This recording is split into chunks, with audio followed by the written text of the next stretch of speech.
loving and compassionate, world-class teaching and empowerment ministry. Through a consciousness of universal God presence, we release all resistance, separation, and fear. We claim our personal liberation and accept the eternal availability of joy, love, and abundance. Through our intention to be love and spread joy, we engender reflections of the same and more in others. Our ministry is a gift to the world, which expands through our practice and dedication. We welcome all people, and together we make a quantifiable, positive difference on the planet. And so it is. Our beloved founding minister of music, Brannis McKenzie, wrote and dedicated our anthem, Family. This is not a performance piece. It is, if you're willing, an opportunity for us to lift our voices together in prayer.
Nourishes and supports us, that which kept us while we slept and woke us this morning,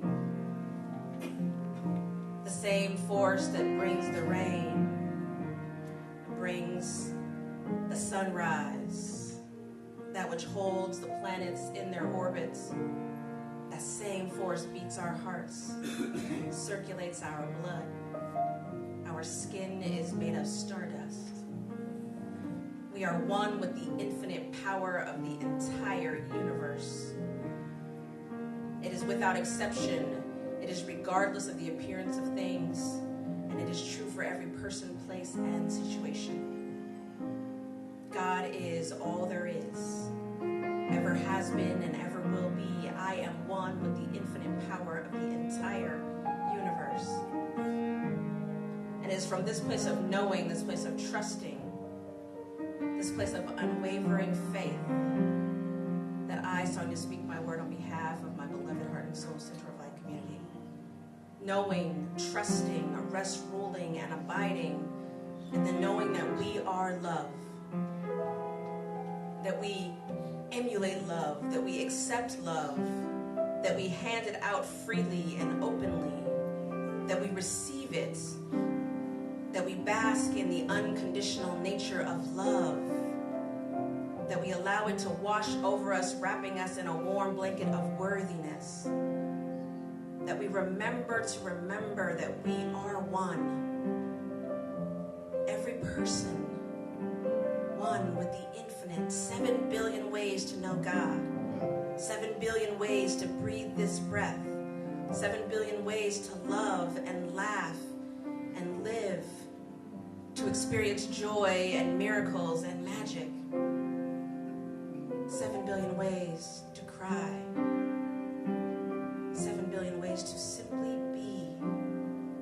And I am grateful.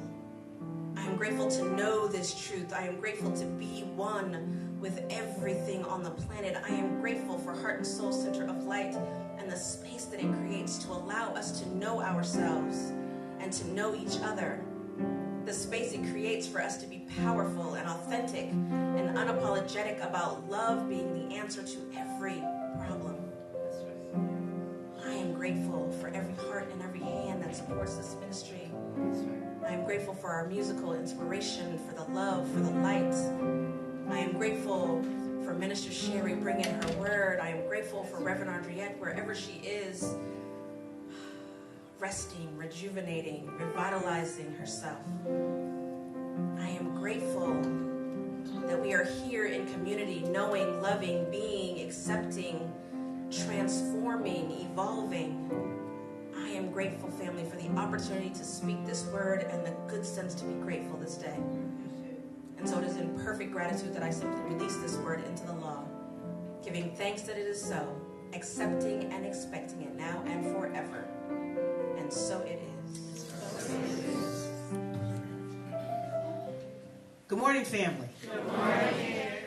The God in me sees the God in you. I'm just so thankful that you have come here today to be in celebration, to be in worship, and for those who are also online.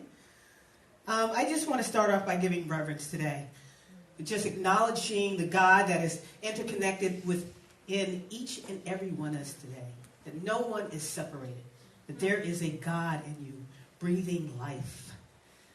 I also want to give reverence to the indigenous land. The land that we're standing on today, the land that we're worshiping on today, the initial stewards of this land, the lonely people. And I also want to give reverence to the ancestors, the one who came before us, the ones for me who taught me all about Black resilience, because I would not be here today. And I want to give reverence to the one who said yes 10 years ago. Yes. The one who said yes, the senior and founding minister, Reverend Andriette Earl. Yes.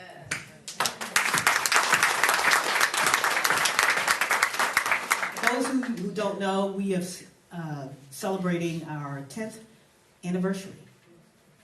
And I'm still celebrating. I'm still grateful. As I was reflecting on my sermon, I was thinking about the first time that I walked into Heart and Soul Center of Light. It was 10 years ago. And it wasn't this church, it was that little blue church down off of 30 some Street. Those of you who remember. And I remember seeing Reverend Andriette and having her speak the breath of life into me. Who spoke words, who told me that I was worthy. Who invited me to take off the labels of less than. And I am so forever grateful for that. My life is truly transformed. And I must lift that up. So when I'm giving a talk or sermonizing, there is a ritual that I perform to help me center. And I'd like to invite you all to join me with this. It's a quote from Martin Luther King. So if you are willing, please take a deep breath with me. And then releasing. And hear these words. Use me, God. Show me how to take who I am, who I want to be, and use it for a service greater than myself. Amen? Amen. Ashe. Ashe. And so it is. So, I want to talk about this concept called speaking life. It's an intention used for just and compassionate relationship building in our local communities as well as our global communities. We have come to a moment of time where we recognize that we must deepen our relationships, not only within these walls, but goes beyond these walls. Starting from the streets, the activists who are out there daily, to the community organizers, to the ones who are suggesting policies and legislations for our good. The vision, if we can pull up the vision statement, please. We are a community that has endeavored to work collectively together, to work for the highest good of each and everyone. And that includes everyone, regardless of race, regardless of creed or nationality, your living address, or gender. Our first sentence even says, we are a loving and compassionate world-class teaching and empowerment ministry. See, that's a collective movement because we know that we can't do this thing by ourselves. Amen? Amen. Lilla Watson says it better when we are describing that we are committed because our faith is built on the belief that we're all interconnected intimately, that nothing can separate us. She says, if you have come to help me, you are wasting your time. But if you've come because your liberation is bound with mine, then let us work together. And what she's simply saying, I think she's channeling Ernest Holmes, she's simply saying there's only one life. That we're in this thing together. That my liberation is dependent on your liberation. That it's a love thing. And that's what our vision statement alludes to. That we are committed to working lovingly and compassionately. That we are committed to serving because we care. And that we're committed to stand for ourselves and with each other for collective liberation. So Speaking Life is really talking about collective liberation. We do this empowerment thing, but it's also intertwined with collective liberation. So in the few moments that I have, I want to talk to you about what that looks like. First, I want to start off by telling you of a Western African tale. It's a story of a people who were mislabeled, but knew how to fly. And then I want to get into bringing that sacred text. I want to pull it in and bring it within context by talking about what's going on with us nationally, and then talk about what's going on in our own backyard. And then I'm going to bring it home with what the theological implications are for us. What's our call? Yes? Yes. So, there's a West African tale of displaced transatlantic slaves who could fly but were mislabeled as less than. The tale is originated in the Palmetto Islands of South Carolina, deep in the Gullah Islands, St. John's Island. It is fertilized in the souls of these West Africans. No one knows the origin of the story. It is forged somewhere between the wisdom of Africa and the tragedy of American slavery. It starts off and talks about a multitude of people working in the horrendous conditions under a devious and watchful eye of a slave driver. There is a multitude of them, ranging in colors from a black coffee to a mocha brown to a caramel to a light cream colored. And in this multitude is one woman, a woman who has a toddler and a 10-year-old. This woman has great ability, great skills that she's able to care for a toddler in one hand and actually put cotton in her other hand. On this one particular day, her body gives out from working in the horrendous conditions. If you had W.E. Du Bois tell it, it was probably as a result of being a problem and a prophet at the same time. Yes, it could be because of the burden and the tragedy of a people who love God but couldn't love their melanated brothers and sisters.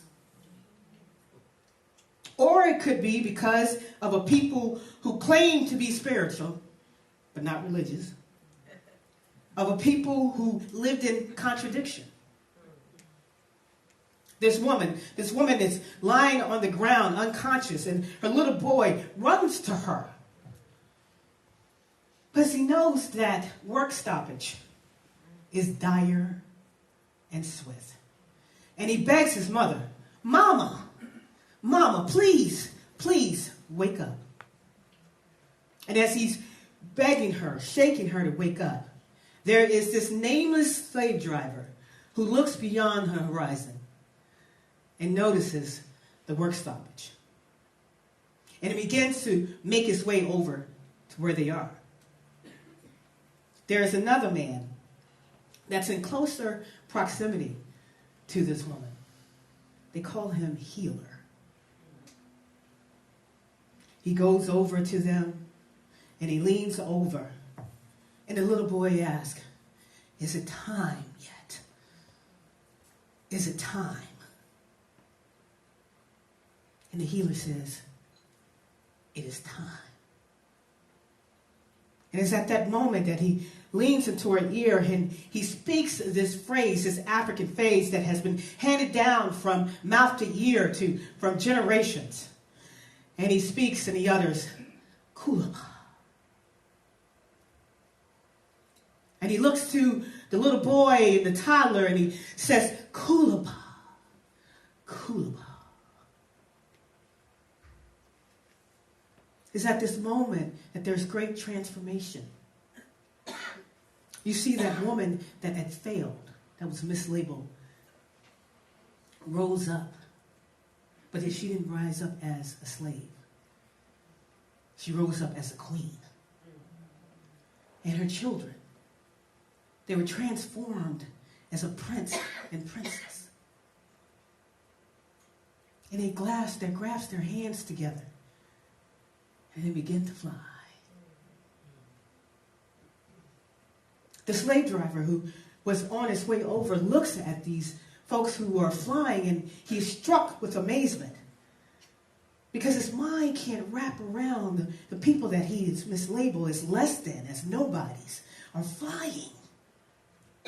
In that moment where the slave driver is stuck in confusion, the healer goes out to the multitude and says, Kulaba, Kulaba, Kulaba. And one by one, each of them begin to take flight. Imagine this with me. The disenfranchised flying. The 3/5 of a person flying. The disempowered flying. Leaving their oppression. And by the time that the nameless slave driver got to where they were at, all of them were gone. So he demanded the healer to call him back. And the healer said, I can't. See, you don't understand. See, once the word of life has been spoken into them, they can never return back to the labels that you've given them. This word that has been handed down from mouth to ear to generations, Kulaba, means God in you, God with you.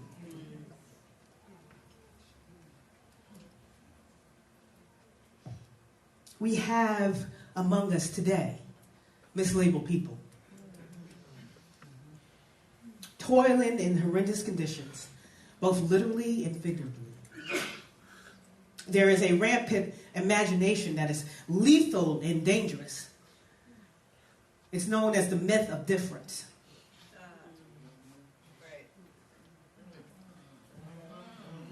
You hear me? Yes. Propelled by economic profit.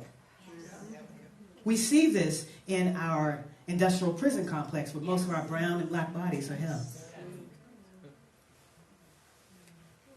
We see this through the manufacturing of gun sales, where the cost of a life is less than the cost of a gun.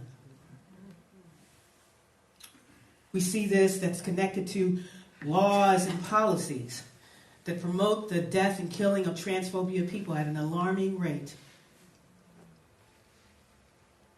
And all of this is co-signed by a toxic theology. A theology that now we have this Yeshua, who is this Palestinian dark-skinned brother who embarked on a spiritual revolution, who is the liberator of all, is now a blonde and blue-eyed brother selling products in December.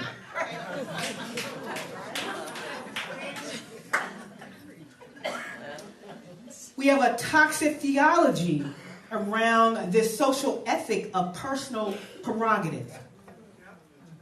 Self-regulation that is devoid of any connections, any collective liberation, any account of transparency. That's also connected to a toxic theology of respectability politics. That is more concerned about our brothers pulling up their pants than they are concerned about the powers and systems that tend not to see God within them. So fast forward to taking a look at Oakland. Oakland, once a promising multicultural city, is now spiraling through an aggressive economic development in which most of the people who lived and created Oakland no longer can afford to live here. 1964, Martin Luther King, in his Nobel Peace Prize acceptance speech, said, "We have learned how to fly like birds. We have learned how to swim like fish.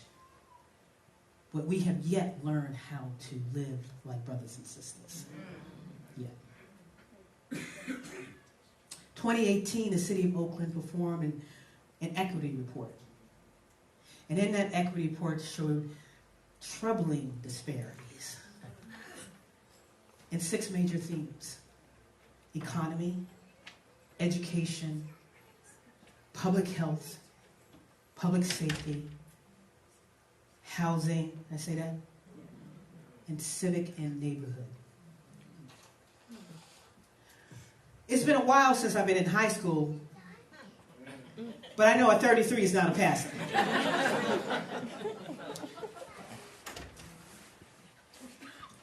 I could just string to you or talk about the statistics, but I would rather make them human experiences because they're lived experiences. And so in each area, I'd just like to just state what that looks like in the city of Oakland.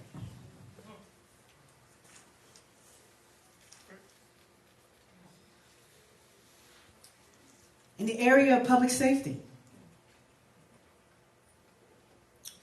we are filled with righteous anger when we cannot protect our girls from law enforcement officials who perpetrate sexual assault. Or when Neil Wilson or her sister cannot safely ride the BART.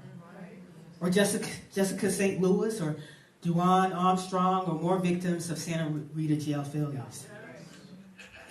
In areas of public health, I pray for West Oakland neighborhoods who have higher rates of asthma and emergency room visits, as well as stroke and congestive heart failures. In the area of education, I'm appalled when the school district is considering closing 24 more public schools when it has already closed 15. All of them in the low-income flatline areas. In the areas of economy, I get sick and tired when I hear the myths that people are rich because of hard work.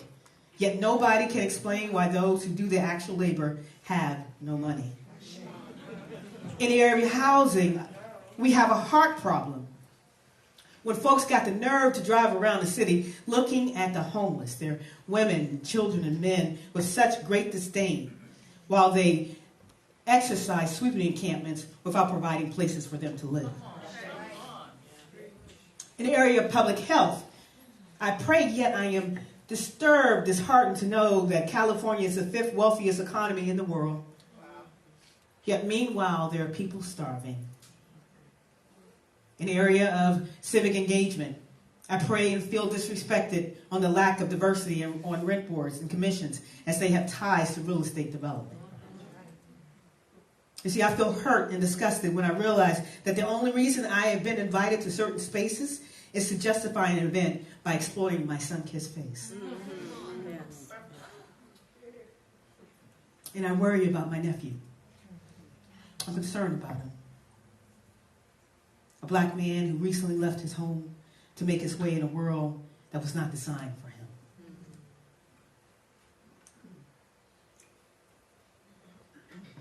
Minister, why are you bringing in all of this into the sanctuary? We can go to feelings. But family, if I feel like if we can't talk about it in a church, I'm not really sure how we can talk about it. I'm here to tell you that in order to do this thing called love, we must acknowledge that the time is right now. It's time. We must acknowledge this in our sanctuary, that because if we are to free the mislabeled people, if we are to see them take flight, then we must wrestle with those things that have oppressed them. We must acknowledge this in our sanctuary because we have committed as a spiritual living center to be a collective liberator. Because we're loving and compassionate.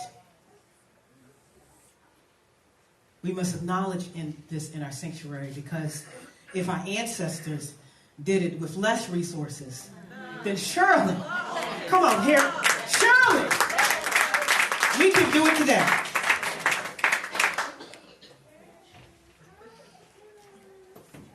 So there are a couple people that helps us with this, to move at the speed of trust.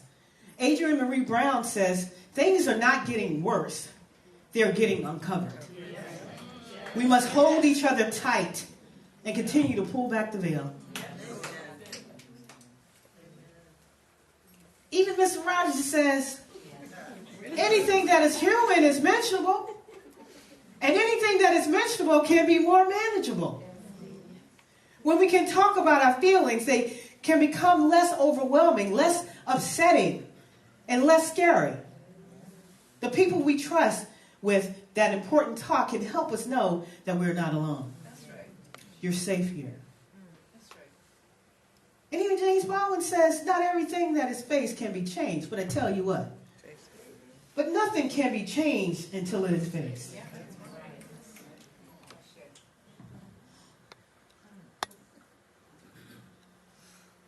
You see, speaking like calls things out. And like a true beloved tells us that we have lost that way. That we must find our moral compass. Even Gina sings in her song when she says, there's a place in open and living. We are not afraid to show love. We just have to reach in and rest our eyes on the one.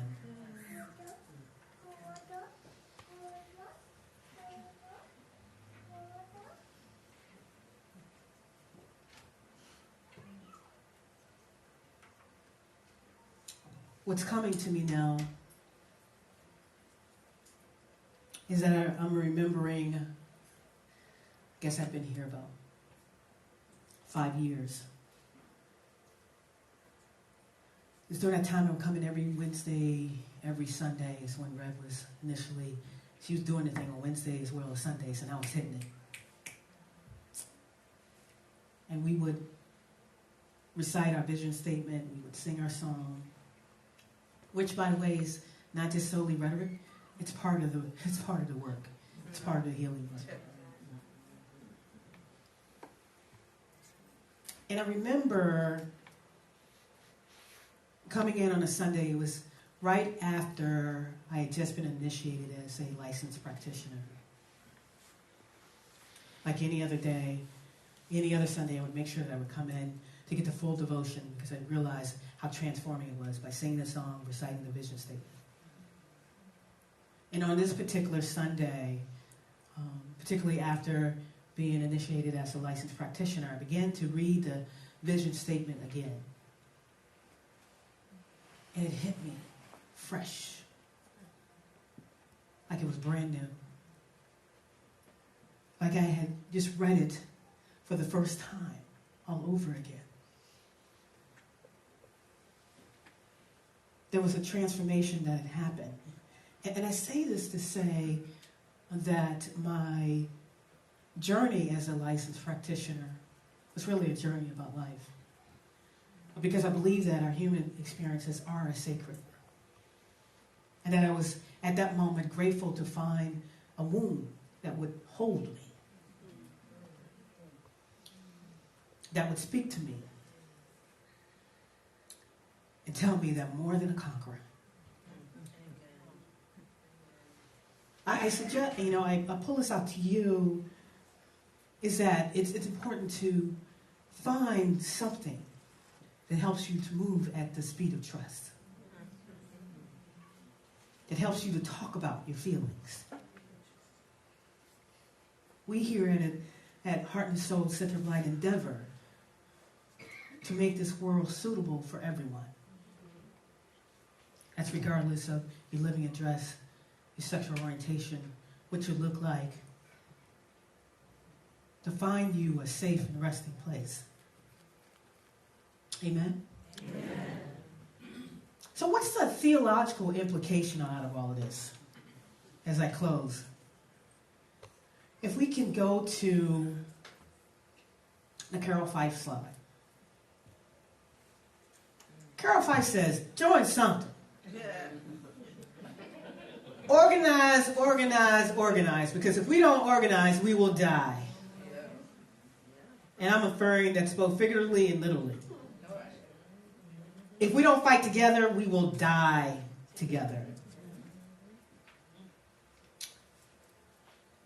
The words of my ancestors who sings this song, hold on to God's unchanging hand. We got to deal with it.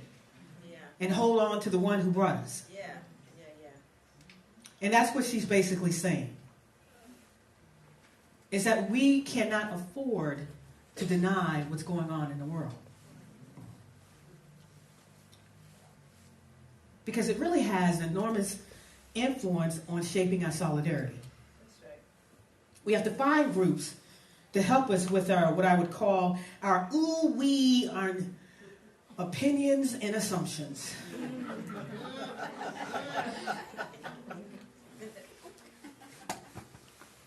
Because, it really is reflective of us and our motivations. Because we truly love, it really reflects what we love is how we show up, right? Theologian Katie Cannon, I'm paraphrasing her words, she says, listen, if it doesn't make you cry, doesn't make you angry, doesn't give you goosebumps, doesn't get you disappointed, doesn't make your teeth itch, doesn't make you lose your mind up in here. You know what I'm referring to, the song. Ask somebody later on.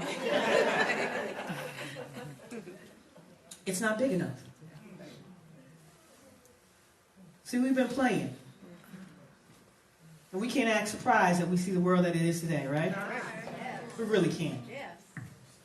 So as faith as a faith community, we are endeavored through our community outreach, and thank goodness for our Imagining Justice, who's made this step, who says that there's more work for us to do. Right. It wasn't like a little program that they had during the weekend. No, this was a commission.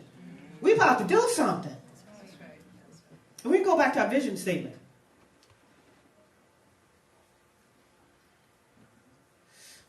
Because our vision statements, I'm going to keep saying this, we are a loving and compassionate world-class teaching and empowerment ministry. That's right. And I'm going to invite you to take this vision statement with you and read it. Read it out loud. And then listen to God. Listen to the divine. Listen to what is yours to do, because you got to get in where you fit in order for us to see a world that's made for everybody. Take the vision statement, take each line and ask, what is mine to do? What does that look like for my personal life and my personal nation? Because when the job is asked, when community outreach and Imagining Justice ask you, can you do that? I want to make sure that you have done your internal homework and know what your capacity is, because we're going to need you to be on the team. That's right. That's right.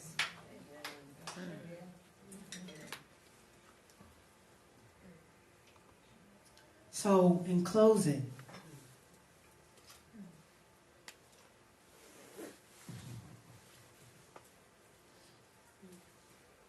now is the time.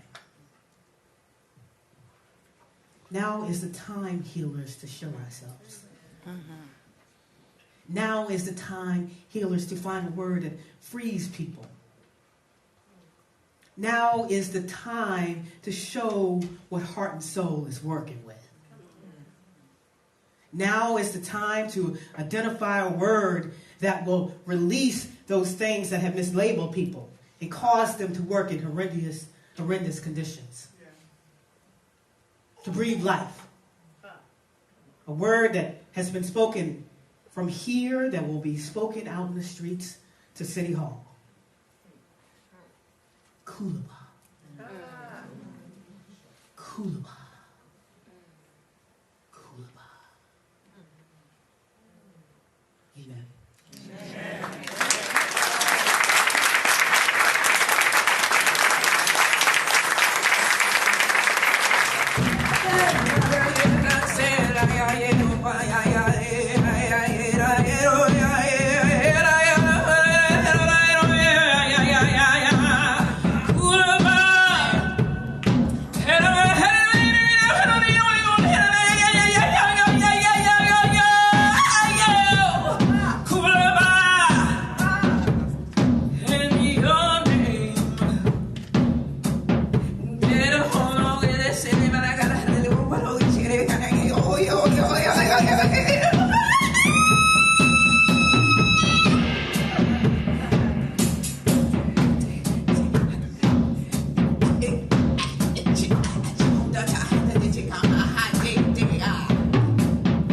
This is a song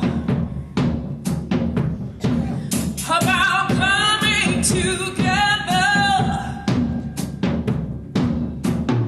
This is a song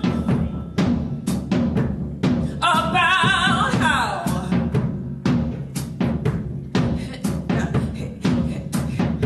word I am, word, and I know how to serve. This is a song about now. Somebody told us to love one another, quiet the mind and be still.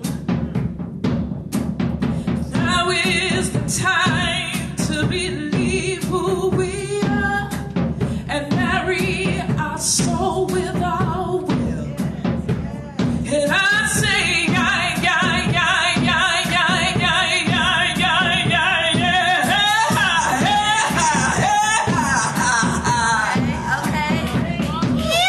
now we are the ones who will heal.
all take a breath together.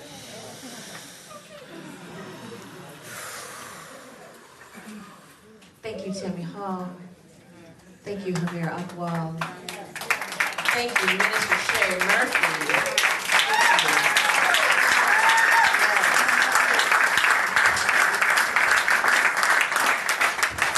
What a blessing it is for us to be in community today as family. Yes. And for us to have the opportunity to remember who we are. To be reminded that we're in this thing together. Right? And that we're all doing the work of being in this thing together. And that we give to this community because this community creates the space for us to remember to remember. That's right. It creates a space for us to be authentic and unapologetic and powerful and to just remember that we are in this love together. Yes, family. Yes. Amen. So I'm going to trust that you have what you need to give as you prepare yourself. At Heart and Soul, there are many ways to give. And we invite you to give because you know your life is transformed by this community. There are many folks who did not wake up this morning, but we were able to wake up, get up, and come be in community together. And that alone is a blessing. The fact that we have breath this morning is a blessing. The fact that we come together as healers and light bearers and faith keepers is a blessing.